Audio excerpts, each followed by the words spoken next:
Welcome to episode 83. This is the second episode where I have been experimenting with no editing. So enjoy this one. I got to admit though, I did cut a section out, so that counts as editing, right? But I'll tell you why. There was about 5 minutes of going, huh? Can you hear me? Sorry, huh? Yeah? And the guest was actually talking and there's just me yabbering over it like, what? I can't hear you. What's going on? So got rid of that. Sorry, not sorry. That would have been very annoying for you to listen to. Anyway, I think this no editing thing is proving a lot more sustainable because when I edit episodes, the episodes are long, usually about an hour. To edit that, it takes about 2 hours. And then on top of that, I have to write the episode description. I have to create the thumbnails. I have to upload it to Captivate, my podcast host. I then have to upload it to YouTube. And if I can be bothered or have the energy left, I need to create social clips to post to social media. So it gets really bloody overwhelming. So the two things I'm doing to help reduce that overwhelm is I'm going back to one episode a week.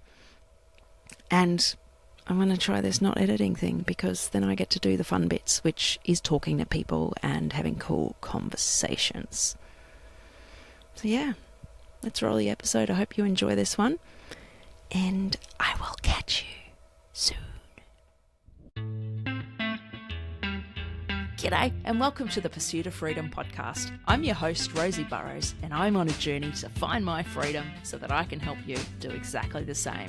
Join me each week as I share the stories of everyday people who have found their own paths to freedom.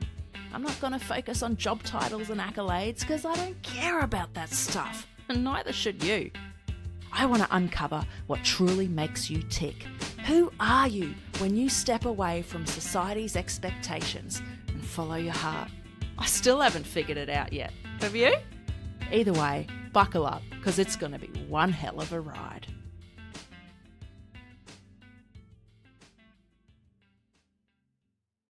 Welcome back to the Pursuit of Freedom podcast. Joining me today is Mary. I'm going to anglicize this because my French pronunciation is terrible, but we've got Mary Guerdoux-Harries, and she will correct me in a moment. Now, Mary has lived in France for almost 20 years, and she's a core energy coach. She supports women in developing their unique formula for success that enables them to live a life they want without burning out. We'll also probably be touching on perhaps a heavy topic. So just a content warning that we may be talking about Mary's experience as an assault victim. So if that's something that's triggering to you or you're not in the right headspace to listen, give this one a pass or come back when you're ready.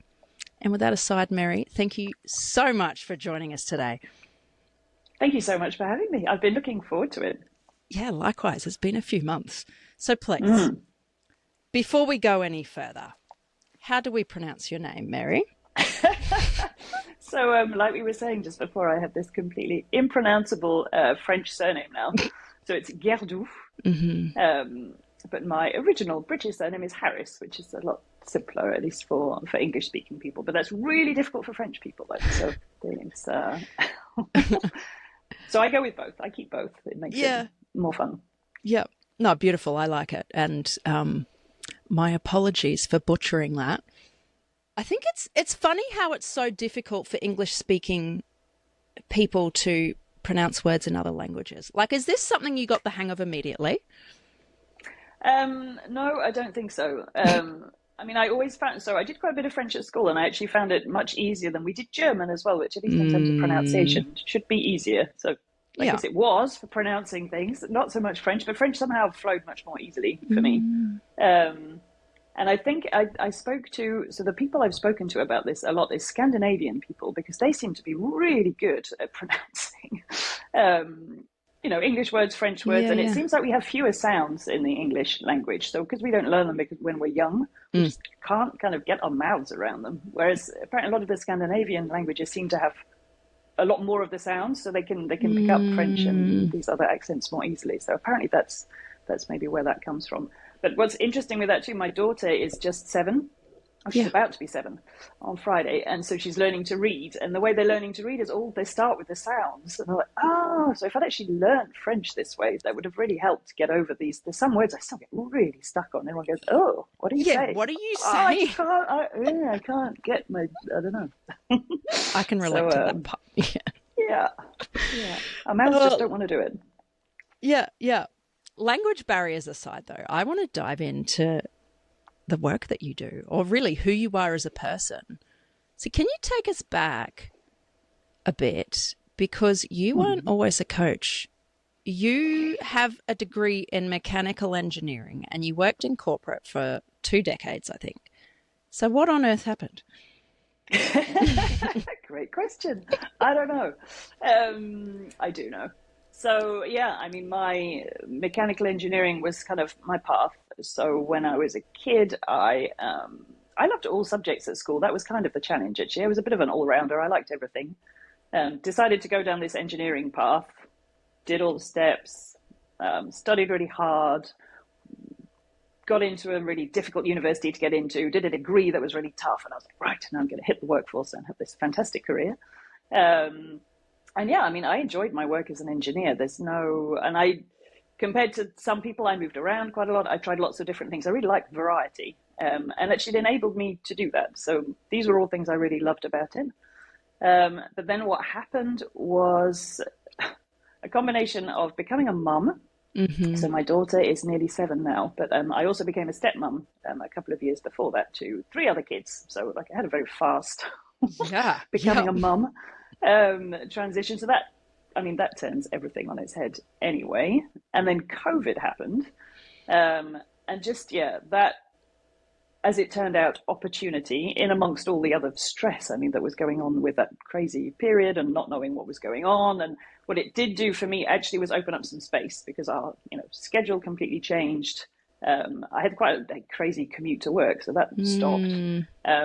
And what ended up happening with the way our days changed, there was this, I would wake up early in the morning. I'd have like a couple of hours before everybody else woke up. And it finally opened up this time to kind of go, okay, what am I doing? Because I kind of know there's been something at the back of my mind bugging me for a while now, telling me that something's off. I just haven't really had time to think about it.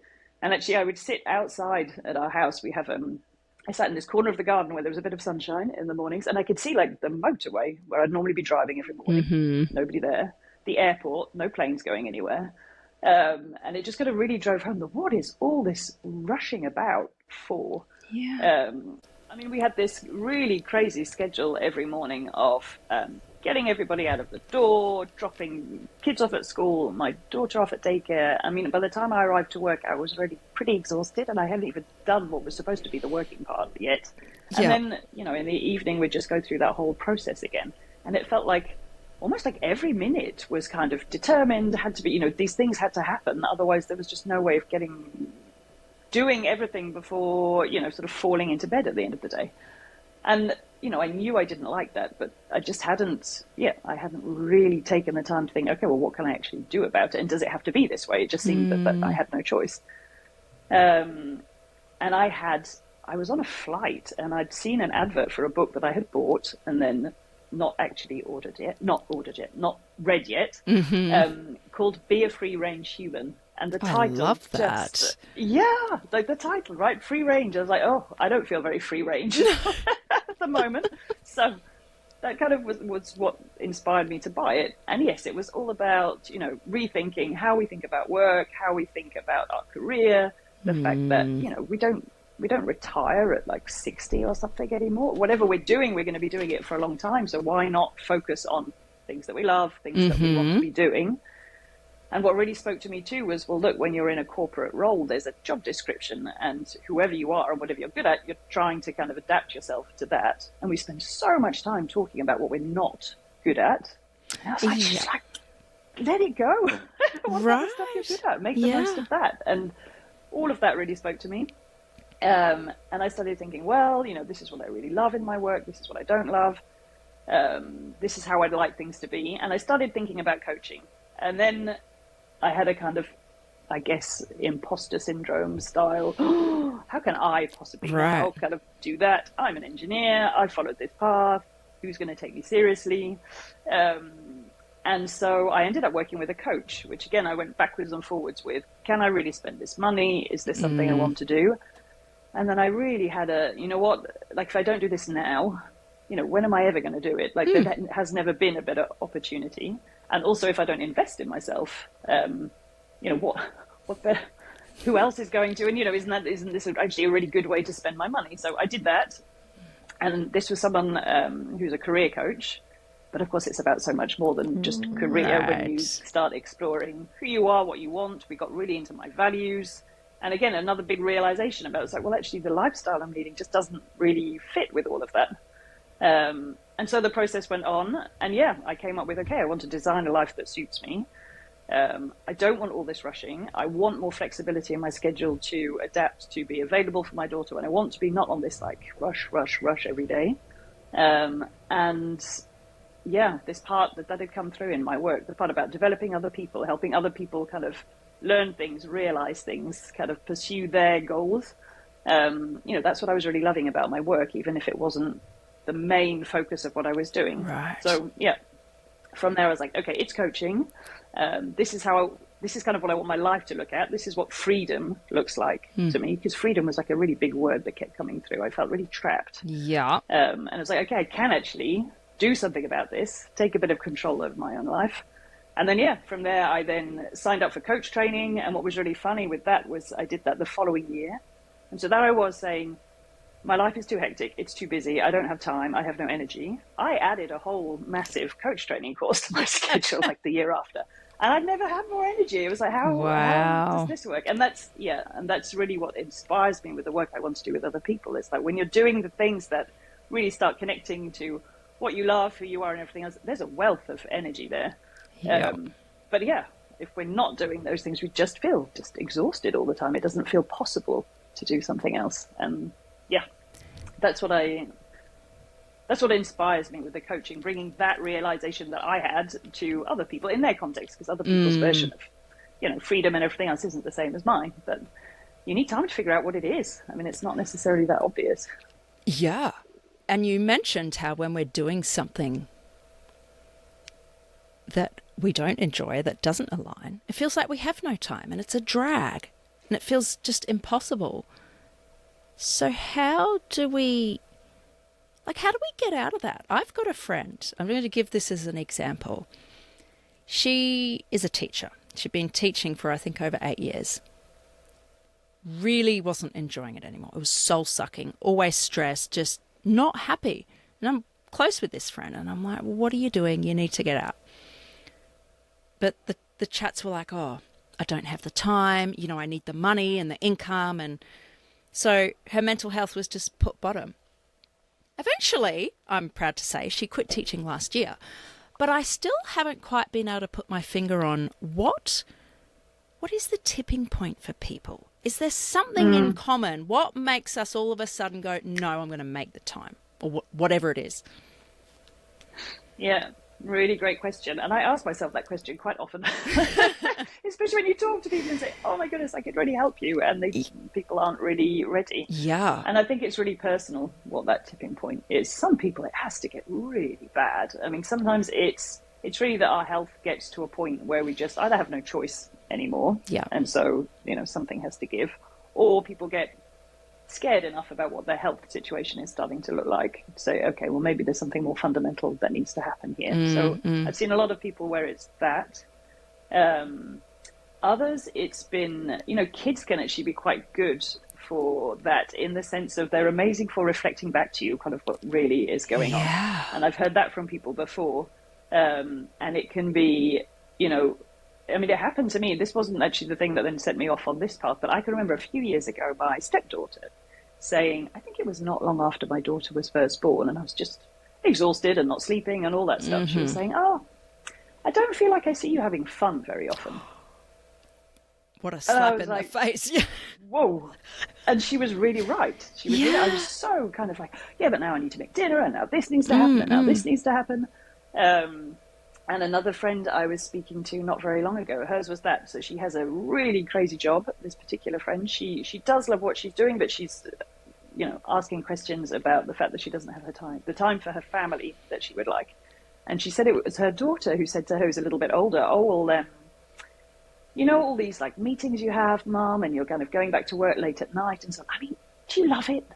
Like, do you really love it? Because, I mean, if you do, that's so cool and you should really keep doing it. But if you don't, like, why are you doing that? And she's about 14. And she said to me, this was like this moment. Yeah. And yeah, so now she's looking at perhaps doing something different. She said, yeah, there's stuff I love about my job, but it's no longer enough to make up for the fact that I don't have this time with my family that I want. And she's having a rethink about the kind of organization that she wants to work for that might be more aligned with her values and so on. So it's different things, I think, but generally, and it's kind of a shame, but I think as humans we're wired like this, it's got to get bad enough. And sometimes it has to get really quite bad. You really want to help some people and just say, please. Yeah. Yeah, because it's got to come from, it's got to come from the person. Otherwise you can talk about stuff, you can have really good ideas, but the shift just doesn't really happen. So the desire has to be strong enough. And hopefully it's not something where they really have to get really sick or anything before they get there, but something needs to give you that, a bit either that slap in the face or that extra motivation that makes you go, okay, it's now. It's time. Yeah. So do you think we have to hit that rock bottom place? Or the example you were giving about, your friend's kid kind of hitting her with a truth bomb, essentially. Yeah. Is it either or? Like maybe it's someone just opening your eyes to, hey, and asking the big question, like, are you really happy? Is this what you want to do? Is it a combination of both? Because it's a question that plays on my mind all the time. I see people who are miserable, but for whatever reason, they're not ready to make the change. And so does it require them hitting rock bottom? Is that just an essential? I would say it's not an essential, but for a lot of people, it starts there. And I think especially if you start working on yourself and so on, you get a bit better at seeing the signs earlier and saying, okay, this is actually a sign that I need to change. But perhaps, I think for a lot of people, without that rock bottom first, all the other things that are keeping them doing what they're doing are still too strong, or they have too much power, that they can't do it without hitting rock bottom first. Could you offer any insight? I don't know if there's an answer to this, to people. I think self-awareness is a big piece. To sort of recognize these red flags before they hit rock bottom. Because there's usually signs, right? Yeah. No, they're absolutely signs. So there's definitely... So I actually had a client who used this word, which for me is a made-up word, but I liked it. She called it outbursting, which I quite like because that really speaks to me. So it's with the people you care about most, do you find yourself quite regularly doing that, having these kind of, being kind of disproportionately angry or irritated about not big stuff, because often it's just not big stuff, but it's kind of happening often, and you just feel, it doesn't feel like, oh, okay, that's irritating. I don't know, my kids have left stuff on the floor again. And then there's this other experience, which is that anger and emotion that's coming in that moment is so overwhelming that what comes out of your mouth isn't under any kind of control. I feel like there's, I get angry with the kids and I can now see much better. This is a sort of controlled, I'm communicating the fact that I'm angry and that's okay and it's normal. And then there's the just, I'm just letting out a whole load of other stuff that I am not in control of. If that's happening a lot, there's a level of stress there that's not okay. There's something to be addressed. And then it's the really drag, I mean, we all do it. Sometimes you have to drag yourself out of bed in the morning, but if it's really every day, and if there's really that, I don't know, if you've had that heaviness when you arrive at work every day, it's like, and of course, some days it's like that, but if it's often, if it's a lot of the time, and if the weekend or whenever it is that you get a break, that isn't actually somehow kind of balancing that out, you're still starting again on Monday going, oh, okay. That's starting to be a lot of the time that you're in. So in coaching, what we call catabolic energy. So emotions, which are all about anger, sadness, frustration, feeling helpless. But if that's coming up kind of regularly, then yeah, something really needs to change, because we all experience those feelings. But if it's happening a lot of the time, and also doing your kind of day to day, so that, okay, some awful things happen, of course we go there. But if it's just, the toing and froing and the picking up the mess and the getting to work on time, if all of that is generating so much of that kind of energy, yeah, something needs to change. And it might actually be something quite small. I think what scares people sometimes is it's like, oh my goodness, if I get into this, are we saying I have to, rip up the whole thing and get a divorce, leave my job, like completely change my life, which is a terrifying idea. Often it's not. Often it's actually just some quite small things. But until we start making the shift, all that other stuff is so overwhelming and so heavy. But yeah, everything's kind of polluted by that energy, even the stuff which is actually kind of okay, but we can't even tell really anymore. Yeah. It's like being in that state of overwhelm. And I can relate to this outbursting. I love that word. It's, I just become so dysregulated that something like, someone looks at me wrong, or they say something I don't agree with, and I am just flying off the handle. Or, your partner's not washing the dishes when you ask them to. They're waiting 5 minutes before they do it. How dare you just blow up. Definitely a sign, right? Yeah. Definitely. So that relates. I think all of us have probably been through these or experienced outbursting. For sure. Yeah, I mean, and we're all going to do it. But if it's starting to be kind of a regular, this is what happens all the time, then yeah, there's maybe something to get into there and figure out. What are some questions we can ask ourselves when we're noticing we're having these outbursting moments a lot? Okay, so a couple of things. The first one, and this is what we do in a coaching process. The first one is, what is the emotion that's coming up, and actually giving it a word and a name, however, I don't know, simple that might seem, isn't necessarily, and saying out loud what it is. I feel angry. Or a lot of the time when we're talking about dishes and things, actually it's hurt. It's like, why do I feel so hurt by that? And actually, when you start going, so if I'm feeling hurt by it, what is the thought I'm having about this situation? So I'm thinking something about this. And it's not just, he hasn't done the dishes. And then it's like, actually, and like for me, it turns into, well, actually, I asked him to do the dishes. It's important to me because I would like to, I don't know, finish my day and relax, or feel like we live in, or be in like a nice, tidy environment. And he's not paying attention to that. And actually, maybe that kind of means he doesn't love me. I mean, never in that moment when you're standing there outbursting about the dishes are you saying to yourself, that's what's going on here. Right. But actually, when you start asking yourself, well, what is the real emotion? Because it's probably not just anger. Like, why is, what's behind that anger? And then what is this kind of, this thought process, this story? And then, the question we ask always in coaching, but you can ask yourself, is when you go, well, how true is it that not doing the dishes means that he doesn't love me? And then you go, well, of course, that's not what it means. And immediately there's at least a certain amount of weight that goes away. And then it's like, okay, so that's not what's really going on here. And then you can start getting into, well, how can I see this differently? Or how can I communicate differently and get sort of further into it? But that, what is happening? What is the emotion? What is the actual thought process? What is this story that I have about what's happening? That's what usually then opens up the, okay, that's what's really going on here. It's probably very rarely about the dishes. I heard, I forget where I heard that if it was on a podcast and it was a therapist talking about the fact that someone said, I divorced my husband because for the, I don't know how many at the time, he didn't put his golf clubs away. And her thing was, it's never actually about the golf clubs. But it's like this final straw in a whole, other process. But I whenever I hear that, I always think about this thing of, these golf clubs outside the cupboard, in the cupboard, and it just being, a life-changing disaster. And it kind of can be. I mean, there might be a whole lot of other things first, but it's never actually about the golf clubs. Yeah. So do you think we need a coach or someone to help walk us through finding the answers to these questions, or is it something we can do by ourselves? I would say, so obviously as a coach, get a coach. Yeah. Of course I'm going to say that. I think both. In the past I've also had therapy, and I've been through that process. It taught me lots of things.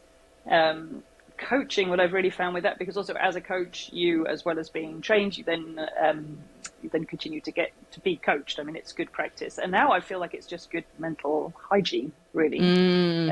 But certainly I do see the difference over time with the fact that as time goes by and I've been coached more and I coach more, there's so much more that I can just sort of figure out myself and regulate myself. And I note these signs, I see them so much more often. And sometimes I'm just like, oh, I don't want to think about it.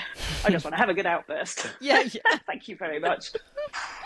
But yes, I really see the value in when it's someone from outside, they can just give you that other perspective that it's so hard to have for yourself. And you can certainly manage a good chunk of things with that. But especially when bigger things happen, there's so much. It's really overwhelming, and it's just such a great help getting a coach, and at least going through a more in-depth coaching process at least once to kind of understand the tools, figure out the process. That teaches you so much that you can then keep using afterwards. And it's, maybe something that you just dip into again in the future, or that you do on a regular basis. I mean, some people are coaches for anything and everything. Yeah. So, I'd say at least once going through a sort of at least a fairly in-depth coaching process really sets you up for afterwards. And then, yes, whether you want to keep doing or not is another question, but I would certainly recommend it.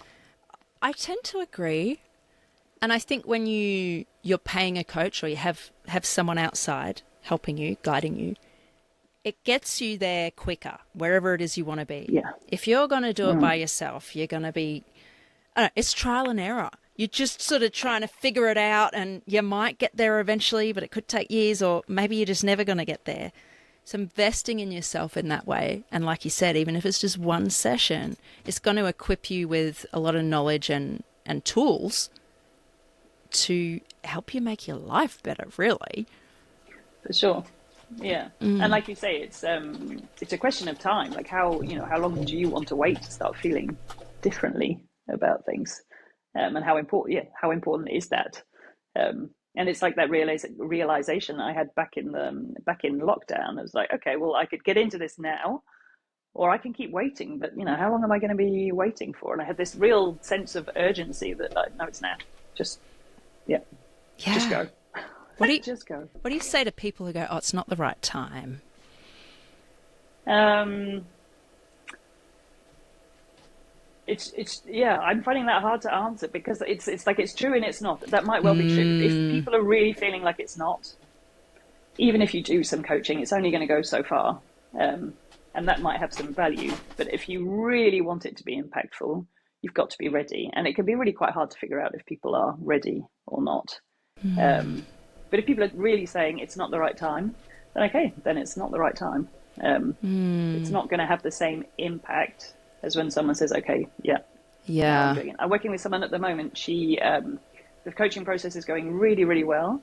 And she was recommended to me by a mutual acquaintance who said to me afterwards, oh, but for years I've been wanting her to do something like that. And I was like, okay, but clearly wasn't the right time before. It might have felt like it should have been, and on the outside, oh, my friend, I'd love you to do this, but for her, for whatever reason, it wasn't the right time. And even if we'd like that for people, we don't get to decide for other people. I struggle with that so much. I'm like, your life could be so much better.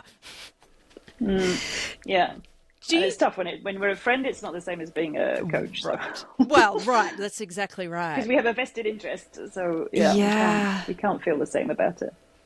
Is it ever possible to help people realize that perhaps the time is now? Or is it really they just have to get there by themselves? Can we help them get there? You're not going to let this one go, are you? No, I'm not. I mean, what works often for me, or what I've noticed with friends, is that it's often telling stories about other people or about myself that usually then kind of makes someone go, oh yeah. That I think taking the focus away from the other person. Yeah. So I talk about what's going on with me, my struggles, what I'm thinking about. I might talk about, I'm working with someone, and it's about the subject is around this or around that. And so often people go, oh, actually, that sounds like me and my son, or that sounds like, and that is somehow more comfortable, I think, for people than hearing, your life, you should do this. And of course we get defensive as well. So I think, telling stories about other people, I mean, genuinely, not just making something up to try and illustrate. Right. So I know this person, right? Yeah, Who that's sounds not a bit great. like you. No, but talking around other examples, your own experiences, your own. It's making me think about. I just finished one of Brené Brown's book. You know, she talks so much about vulnerability. Yes, yeah. It's amazing what sharing your own vulnerability does for allowing other people to open up and talk about their own. So very true. Yeah, I think you've got to either share other people's stories or start talking about your own vulnerability. In other words, we can't force them to be ready, can we? Dang it. No.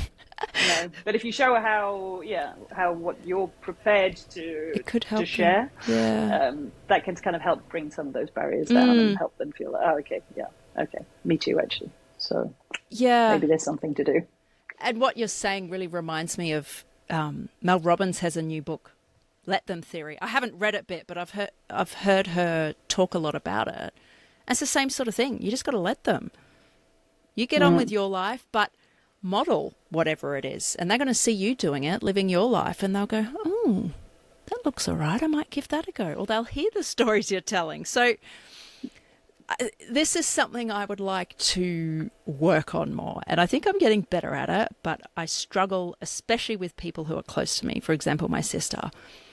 I struggle so much just watching her flounder and not be happy. But I've had to learn, just let her, keep talking, sharing the stories and the experiences. If and when she's ready, she'll get there. Yeah. Yeah. And she's the one in charge of her life. So yeah.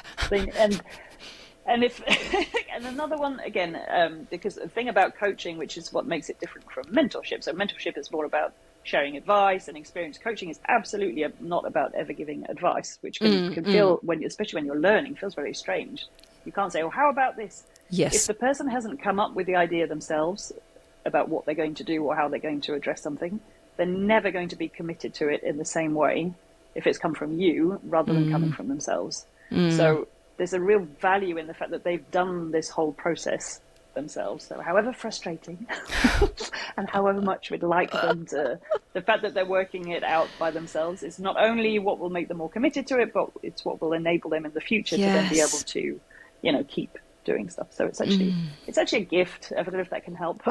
Actually giving them a gift of figuring it out for themselves. Yeah, it's sometimes I don't believe it, but I'm going to keep saying it until I do, because it is true. And I read a book last year. What's it called? The Advice Trap, I think. Michael Bungay-Stainer. And just like what you were saying, you're not giving advice or telling people what to do as a coach. It's got to be the other person's idea. It does. If they're going to be truly invested in it and see it through, it's not going to be because you're telling them what to do. I hate being told what to do. Yeah. I mean, I've got teenagers in my house. I mean, I know how badly that works. Exactly. Yet we still do it, don't we? Yeah. I know how badly that works. Yeah. Let's touch on this concept of being a free-range human or leading a free-range life. And I want to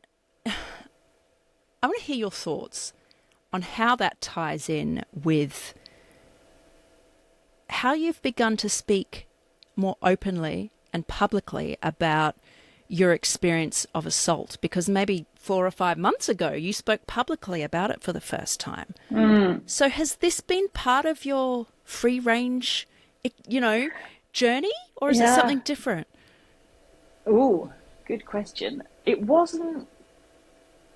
Yeah, I'm not sure it was part of the plan. Yeah. Let's put it that way. I didn't see that one on the. Yeah, when I was thinking about becoming a coach and this other kind of lifestyle I wanted to have, that wasn't in there, and it's come through. So now, I would say now I do see it as part of that, because so I had this awful experience of assault when I was only 19, so it was a very, very long time ago. And I mean, there's a whole story there, but at the time I had some therapy, and I can remember thinking, this is my much younger self, okay, that's done. I realized much later that that's not how it works, but that was done. And now I'm cracking on with my life and getting back to my engineering and everything else. And I mean, it was many years later that the first proper sign that, it absolutely was not done came up. So like 15 years later, I went through a big breakup and I got PTSD, and I had no idea where is this coming from? What's that about? And then I had a wonderful therapist who helped me with that. I used something, it's called somatic experiencing this time around, which is all about how you're experiencing those things in your body and in your nervous system. Right. And I discovered that whole process. And that moved me out of the PTSD. But it also made me completely aware that I was like, okay, so this whole thing that happened to me, there's much more to it than I thought. And who knows when and if some other things might kind of show up. And so when I roll forward to closer to now, with what happened, I was stabbed in the stomach, and it caused all sorts of internal damage, which was, at least as they explained to me, sort of fixed at the time. And Right. I was no longer in any way on like a day-to-day basis feeling like that was something that caused me problems. And then I wanted to have a baby. So pregnancy itself brought up a whole load of new stuff that I didn't know was there, about how I felt about that part of my body, about the fact that I realized I was scared that I couldn't have a baby, that somehow there was, I don't know, there was something wrong with this part of me, and it was something that wasn't for me. So that, again, this whole subject reared its ugly head once more. And then what happened is, because of all this surgery I had and all the scarring I have, being pregnant pulled on all that original, where I'd been stitched back together. Yeah. And what they told me afterwards was like, well, look, you're going to need some other surgery to kind of close everything back up again. Wow. Wow. Okay. And that so I had my daughter. I saw a surgeon a few months later, and she said, well, look, whatever happens, it's going to be a while before we can do this. Your body goes through a lot of changes after pregnancy. So it's going to need to be at least a year before we... So I was like, okay, I'm parking that one. I wasn't getting specifically pain. Right. I was like, I am absolutely not ready to go down this path again. So that got put to one side. And then it was actually, and this is where I'm leading to, when I started my coach training and I started having regular coaching with someone, and this subject came back. And I want to say, of course it did. Of Right. course it did. I mean, again, wasn't particularly part of the plan. And I actually really felt in doing that, I was like, okay, I've got unfinished business here. And for me, it was having this surgery to kind of repair what was now kind of needed re-repairing. Yeah, that's another whole story, but that was a massive, massive re-traumatization, actually. Right. Having that surgery, it really Yeah. was. I knew it was going to be hard. I didn't expect it to be that. And so I was continuing to get coaching, and thank goodness, because that was really supporting me through this process. And then a bit later on, I was like, okay, I really need some other therapy again for this. So I went back to somatic experiencing, which helped me enormously in that period when I was recovering from my surgery. And then, interestingly, what happened, it was earlier last year, actually, other stuff was coming up at home. So we're now back to things which have got nothing to do with these bigger subjects, where it's obvious that this was going to be something that was going to be difficult. I was outbursting at home. There was some stuff with the kids coming up about different things going on. I was like, there's something bigger here about boundaries, about feeling safe or not feeling safe. I went back, did some more somatic experiencing, which exposed some other things about, how I felt about other people coming into my space. What does that mean? Things I hadn't realized. For me, it was just I just get angry when the kids come rushing in and I'm in the middle of working or something. But Right. actually there was more going on. And I had really no idea that was all connected.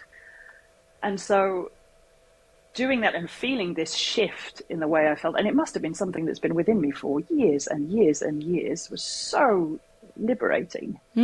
And then what happened, going all the way back to what your actual question was, this opportunity came up last September to speak at an event. So it's an event called BU Brand in Las Vegas. And the lady who runs it, she's all about women running their own businesses. It's really purpose-driven businesses and women talking about their passions and what they do. And she opened up a couple of spots for speakers.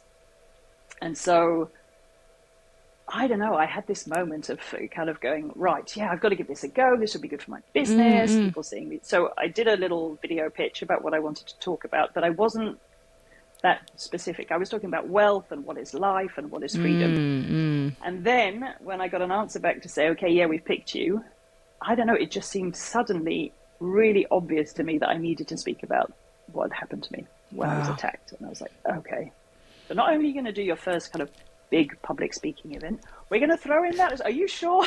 You went all in. Exactly, yeah. And I don't know, I have these moments. It was just like, yeah, I mean, I really do. And if I can do this, like, think how much further that's now getting me on this journey with all these steps that half of them I didn't know they were coming. And I think that's the important message, actually, that before things came up and then it was like, oh, okay, maybe there's something wrong and maybe it's connected to this. This time I was like, I am choosing to take this to another step, and I'm in complete control of what I say, what I don't say, how I'm going to say it. And there's something completely different about that. And yeah, it was a really difficult but really fantastic experience. But yeah, I guess that's the key. And I've, of course, now forgotten exactly what your question was, but doesn't matter. It doesn't matter anymore. And so, yeah, I stood up there in front of about 70 people and talked about being attacked. And it was, yeah, I mean, I can feel it. I can feel it now. It was really hard. It was really liberating. But the really amazing thing about it was that, I don't know, you can feel the energy coming back from the people sitting there. And there was just a moment when people realized what I was actually talking about, when this silence kind of fell. And then as I spoke, there were these sort of gasps or exclamations, like, oh, okay. And it's like, yeah, this is a big deal. Right. And that's an amazing thing as well about what's terrible with, and it seems to be often with trauma, is somehow it's hard to accept how big of a deal, because perhaps it is so big, and sometimes you feel guilty about feeling the way we do, or so much stuff comes up. I was like, this is a really big deal. I do have the right to say so. And actually talking about it, the number of people that came back to me afterwards saying, oh, thank you so much for sharing your story, because, and then they start telling me something that's happened to them that they have never spoken about before. And they're like, you've just made it safe to speak about this. And then I was like, okay, so this, I need to do more of this. But how, if I can finally turn this thing that has created so many different issues and problems and into something that actually helps other people in some way, well, surely it's going to help me too. But it's actually bringing something positive out of that whole awful, awful experience. Yeah. It sounds like you really owned your narrative. Like you said, you were choosing what to share, how to share it. This is my story. Yeah. And I wonder, did you have many other experiences of feeling that way leading up to this moment in terms of the trauma you experienced? Was it usually you sharing it on your terms, or was it different? Yeah, good question. I guess not really. I mean, of course, the story has come up at different times in my life. Also, I have these massive scars. So sometimes people have said, oh, what's that? But actually, there were many times where I ended up either having to or feeling like I should explain. Ooh. And and that's different. I was telling the story my way, and also with the message or the sort of conclusion that I wanted to give it, instead of, I've had medical people, of course, in the past. You always get that question: have you had any, and then any surgeries? Or so I start explaining. I've had so many medical people get all into, so what happened, and who's that guy, and it was like. It's not, and this terrible, answer questions politely part of me has answered those questions before. And I mean, I really should have just said that has really no relevance. Or don't want to share that with you. You don't need to know it. Yeah. Yeah. And I've come out of those experiences. And there was one time, especially was when I was trying to get pregnant, someone that went into all that. And I came out of it, I cried for like 3 hours afterwards. I was like, why? And it's like, why did I let that happen? And that, again, often happens with things about trauma. It's things about feeling like you've let certain things happen. And I mean, the most awful in that whole story of telling the story, the most awful event around that was, of course, when this happened to me. I was attacked. I had to give evidence in court at the time. I mean, this ended up in court, and that's another whole situation. I was a witness. That's the other. I was not the victim. I was the witness. Wow. So I was like, oh, wow. Wow. Yeah. So I've been attacked, and I am now one of a certain number of witnesses to this criminal event. Wow. And I had to tell my story and answer questions, but with a barrister in front of me who's, trying to tell me that it didn't really happen that way and maybe it wasn't that bad, and which is a horrendous experience. So, yeah, there's something really powerful, I think, about now being able to say, okay, I have now told my story my way. Your way, yes. On my terms. Yeah. And that's something I'd like to keep doing, definitely. Yeah. And I want to correct myself. I said that was the first time you shared it publicly, but actually if you went to court, you were publicly sharing your story, really. Yeah, I hadn't really, until we're talking about it, I hadn't thought about it that way. It's what popped into my mind. It was like, oh, hang on, that courtroom situation, which I had no real choice about and was not in any way, that was a completely different situation, context. Part of me wanted to, especially, it took a while before it got to court, as is often the case. And so having to come back to it after, it was almost a year later, was in itself not easy. But so there was a sort of, I want to get this done, but I wanted to kind of say my piece. Yes. But there's a big difference between what I had to say then and what I did at this event, really talking about. And it was about, that's the real thing too, I guess. At this event, it was about me. I'm telling my story about me. In court, it wasn't even about me. It was all about the person who attacked me. Right. I wasn't the subject. And that's a pretty tough, that just doesn't even say it properly. That's an awful thing to go through. And it really does not help with the trauma. Right. Knowing that it's not about you, actually. Yeah, the justice system sounds so flawed. I'm lucky enough not to have had to experience that. But talking to you and just what I hear about, and a couple of friends who've had different experiences but have had to go through the court system when they're a victim, it's almost like you're treated like a criminal as well. Would you agree with that? To a certain extent, yeah. I mean, not so leading up to being in court, no. I mean, the police that were following this case, and there was somebody with additional training who was the person that was getting my statements, and so, yes, they were very, I feel like they did everything they could. But in the end, the nature of a courtroom is there's the defense and a prosecution, and which you're a witness for kind of one or the other. And so, first of all, I talked about the experience, and that was with is in the UK, so the Crown Prosecution Service. So the person is just sort of getting me to explain how awful it was, but they're kind of on my side. Yeah. And then there was, of course, the person who attacked me, and he's trying to somehow say that my story is different or that it somehow wasn't his fault. And that absolutely felt like we're trying to, we were teenagers, we had a relationship that we broke up, and then this person turned around and stabbed me some weeks later. There's no defending that. There's no, and it was still these things about, was my behavior somehow kind of provocative? Oh my goodness. Could I, and then there was a sort of, couldn't I see it coming? Like, because his behavior was just like, are you serious? So that does make you feel like you're somehow, maybe not quite a criminal, but certainly very much at fault for. Yeah. So to a certain extent, yes. That's my particular experience.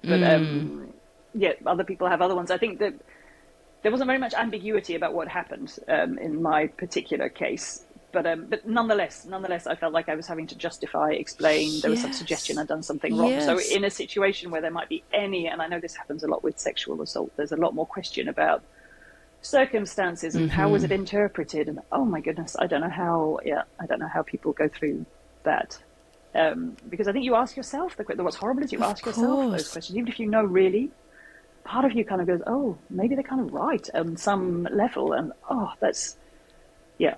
it's a very traumatizing and very difficult experience. You've got the trauma of what happened, and then you're going through court and whatever else is involved, you're reliving the traumatizing event, but also I imagine the experience of being in court itself is traumatizing. Absolutely. And then there's like a jury sitting there listening and deciding whether, you sound like, what you're saying is right or not. Wow. And, who are they and what do they, and they only hear the bits and pieces that a whole load of other people have decided are what is going to be presented today. It's like, oh, but I would have also talked about this. You have absolutely no control over that narrative. Yeah. That's exactly what you were saying before. Yeah. And it's so unfair. Yeah. Yeah, absolutely. How different did it feel to share your experience on your terms compared to the other times? Yeah, completely different. Really completely different. But so I stood up, very, very scared, stood up on stage, did my talk. Like I said, I got these amazing reactions back from people. So I was in a kind of, and then there was another day of this conference. So I was in this kind of bubble of, and this is so cool, and I've shared this thing. And again, surrounded by these people who've really heard my story and the way I wanted to say it. So that we shared something in that moment. And then right after that, I actually went to visit some friends who live in the US, and I had a sort of a big, like exhaustion that kind of came over me at that point. Yeah. And then it was really nice to be with them, and it was very chilled out. And I came home, and I was at that point, I was kind of feeling quite proud of what I'd done. And then about a month later, I got the video back from the conference. And when I watched it back, it was terrible, because all I could do, all that then got sort of kicked off, was a whole kind of self-critical, like, oh, look, you did this, or you stood that way. Wow. But bigger than that, there was a whole kind of, what have you done? What have you done? And I wasn't expecting to feel that. I was like, oh no, what is this now? Yeah. What's this like? I thought we were on this is cool. This is a good we were thing. done with that. Yeah. Yeah. And then this whole other thing came up. And I had to do quite a lot of work on that with another coach. And I managed to change that narrative a bit. But actually the thing that came up reading that book very recently from Brené Brown, she talked about having a vulnerability hangover. Yeah. And I thought that's really interesting. I think that's part of what was happening. It was like I exposed this thing. This thought that kept coming was, yeah, but it's out there now. And it was like, out where? I mean, what? Right. But somehow, I'd released my story into the world, and maybe I didn't have control of it anymore, or I'm not quite sure. But then when I read this thing about the vulnerability hangover, I was like, oh, that sounds a bit like that feeling. It's like, oh my goodness, I exposed myself, and now all these other things are coming up and saying, oh no, and what did you do? So I now feel better about that. But it's still, I have the video. It's something I want to share. It's something I'm still building up to it, actually, at this point. Because there's something different between being in the room with the people and connecting with them there and then, and then taking it, I don't know, the cold light of day, I don't know, without context, and putting it in front of people who've never seen or heard it before. And that does feel different. And I'm still figuring out how I do that. But it's sort of shown me that there's definitely sharing the story and having this narrative and telling it the way I want to is certainly something I want to do. But there are quite a lot of parameters that I think go with it, and I'm still figuring out what they are, I think, so that it is what you say it is. I'm owning the narrative, whereas somehow things like throwing a video out there that anyone can watch doesn't quite feel like that. And maybe that will change. Maybe that will change over time. I don't know. But for now, I'm still working that one out. But I do feel that sort of empowerment from saying, okay, I am starting to really take this story back and make it mine. But it's a journey. I'm not all the way there yet. Or are we ever? I mean, that's a great coaching. Really? We never are, really. But I'm on another journey. I'm on a new journey with it. I'm not quite sure what the next step is, I guess. Right.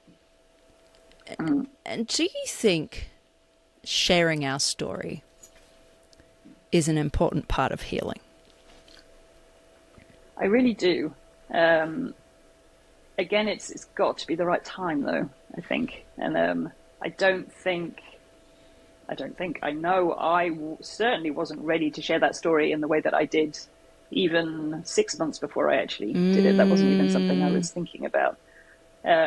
So I do think it's really valuable. I think the way and the how we share there's different parts to it. It's this, sharing the story with a therapist that can already be like a first and very huge step. Some people have been living with these things for years and never told anybody. And yeah, there are different steps, and I'm not saying everyone should stand up on a stage and tell their story in front of 70 people. I don't even think that's like okay for a lot of people. Yeah. But finding who you can and how you can, and being able to, I think that is a really important part of healing. It's part of your story. It's part of who you are. There's no shame to that, and a lot of what we feel about it is shame. Even though, like I said,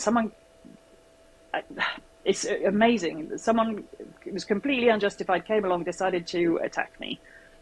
But nonetheless, I feel shame about it, and that it seems to go hand in hand with trauma. And so we have to be very careful about how we manage that. So yes, I think telling a story is a really big part of healing, but the how and when and with who, they're different for different people, and you have to be really careful about that. Otherwise, it just becomes re-traumatizing again. Yes, exactly. Yeah. And this ties in with what you were saying. I don't think there's necessarily a right or wrong way to go through your healing journey. It looks different for everybody. And just because getting up on a stage and sharing your story worked for you, it might not work for me. Maybe it looks like talking to a friend, writing it down. I don't know. But it looks different. And I say this about grief as well. There's no right or wrong way to grieve. Just because someone says you need to fit into the 5 stages of grief, just like that. I mean, actually, speaking of grief, has there been a grieving process dealing with your trauma? Ooh, I feel like that's the first time someone's asked me that question. Yes. Yeah, it's to do with, I'm not sure I've articulated it this way before. I think it's to do with these different, I mean, I've always been me, but these different people I have been and these stages I've gone through. Like I look back now sometimes and kind of go, oh, I can't believe, like when I was younger, this kind of, okay, it's done. I've done some sessions with a therapist. This is done. I've kind of healed physically, subject closed. Yeah. I've had times of kind of looking back and then going, oh my goodness, I was so stupid or unrealistic or, and it's so not true. That's all that I was capable of doing at that time. And at the time people were like, oh my goodness, it's so cool the way you just got back into everything. And, yeah, but also that's like all I knew how to do at that point, and that's okay. And now that's not how I see it or approach it, but there's a kind of a grieving. No, it's maybe different. It's like a grieving for this. I suppose there's still part of me that feels like if that hadn't happened, I don't know, who would I have been or what, and still some idea that maybe that would have been better, like without the scars, without the experience, without that. And this other part of me kind of says, well, no, not at all, and it's all part of my. But yeah, I think there is a grieving in there for this idea of there's two things. There's like the person I think I at some point have thought that I might have been. Yeah. And then also these different people I kind of have been through this whole journey. There was the person who was really, like I said, go, go, go and fight it. I mean, when I was younger, I really got into Ironman. Like I trained like a lunatic, and I'm happy about that, but I honestly think that some of what was driving me there was something about still needing to prove I was alive, that my body could do things. That there was definitely something there. And sometimes I've felt unhappy about that person, and other times I'm like, okay, but it's also okay. And I think these constant, if it's grief or it's shedding of layers or versions, or I'm not quite sure what the right words are. It's messy, isn't it? So when you said grieving, I felt something. You felt something. Yeah. There's definitely there's something about grief in there too. Absolutely. Trauma's messy. Oh, it really is. And I say this, I have someone that coaches me. She's been through a whole of traumatic experiences too, and we go, enough now. Yeah, do we have to? Enough. Like, yeah, do we have to do this? Like, something's come up again. Right. Okay. What is it? And it's kind of nice to be able to just laugh about it and just go, okay, right. But yeah, I mean, on the upside, when I'm in that energy, it's like, well, look what it enables me to feel and understand that happens with other people. And I don't think without having at least experienced some of these things to a certain extent, you can fully kind of get kind of how people feel in those moments. And yeah, another part that's just gone like, oh, I could have done without it, quite frankly. When life would just been a lot simpler without all this stuff. But there you go. There's expressions in English too. There's one in French about life being a long and sort of tumultuous river, something like that. And it just kind of is. And if it hadn't been this, I guess there would have been other things. But yeah, trauma is part of my story. But I guess that's what you were saying. What's shifting now is I'm kind of turning it into my own narrative about that, and that's that feels a lot more empowering than I don't know, a few years ago when it was more kind of dealing with the things as and when they kind of reared their ugly heads. It's different. It is different. And as an outsider, I think it's beautiful to witness somebody owning their story and just, I don't know, hearing someone, you're bearing your soul, sharing something so vulnerable, like even in this podcasting format. Like, thank you for sharing that so openly and vulnerably. That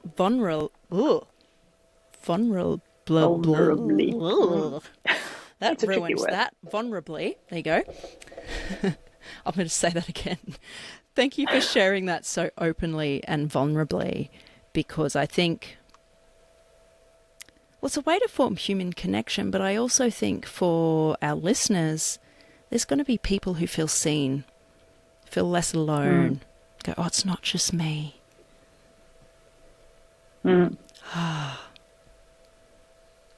Yeah, I'm really feeling that as you say it, and it's true. It's really true. And thank you for creating this safe environment. I haven't spoken about this on a podcast before, and I've been on a few podcasts. So thank you for creating a space where it's okay, and that I can speak about this in my own way, however that, whatever that looks like. Right. So, and that's always my goal. People sometimes ask me, oh, what do you want to talk about on the podcast? I'm like, well, you're the guest. It's up to you, and so that's always the goal. And I hope it didn't feel like I was leading things in any particular direction. It's always from a place of curiosity when I ask these questions. Yeah.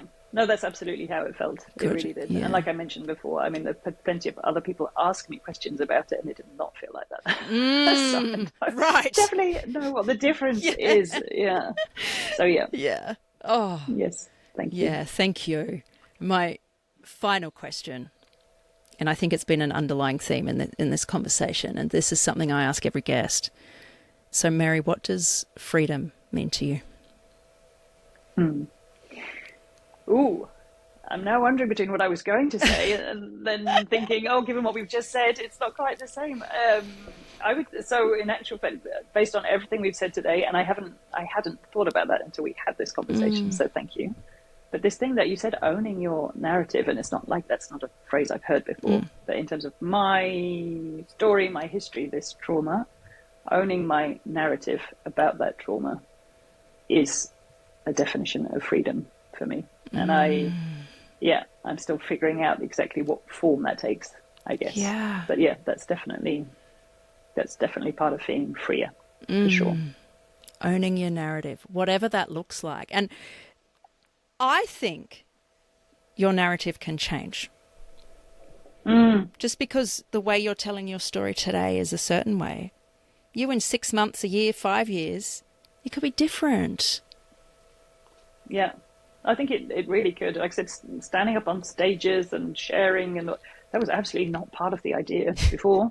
Now it is. Right, so who knows? Like you say, a year from now, and maybe my version of the narrative a year from now will be much more about this question of the justice system. And I keep seeing things about other people who've experienced different things. We're speaking very public about it too, and part of me is drawn to it. Part of me is uncomfortable with it, and I don't know how that's going to change. Right.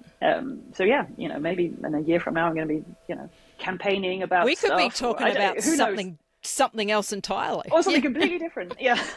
Who knows? Yeah. And that's okay. Yeah. Right. That's okay. It's okay. There's no. Yeah. Yeah. It's that whole it's a journey. There isn't a kind of predefined destination. Yes. With this. There's no shoulds here. Let's see what happens. Yeah. No. Oh my goodness. That as well. When I first had some therapy, that's one of the things the therapist kept saying. There's an awful lot of shoulding, Mary. I was like, oh, yeah, let's get rid of the shoulding. I was like, oh, that's a hard one. Yeah. That's always stuck with me. Yeah. We've got a lot of those. Yeah. I think it was a guest said to me once, stop shooting on yourself. And I thought, yeah, exactly. Stop shooting on yourself. Yeah. It deserves to be a verb. Yeah, it does. Yeah. Yeah. Like outbursting. Yeah. There's 2 new ones now. Mary, I just want to say thank you again. This has been such a great conversation and has taken so many twists and turns. And I feel like I know you just that little bit better now than I did before. So thank you for getting vulnerable and just showing up and speaking out. It's been a really enlightening conversation. So thank you. Thank you. I really enjoyed it. Yeah, likewise. Yeah.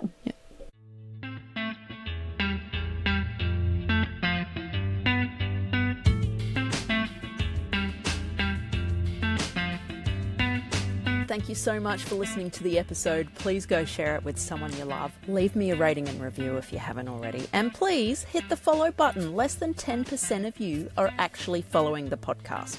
So just tap the follow button. It really helps push the podcast out to more people so we can have more impact, which at the end of the day is what I want to do. Also, you can check out the full archive of episodes, see the show notes and the full transcriptions at my Fancy Pants website, thepursuitoffreedom.com.au. And don't forget, you matter. You're worth it and you are so, so capable. I'll see you next week.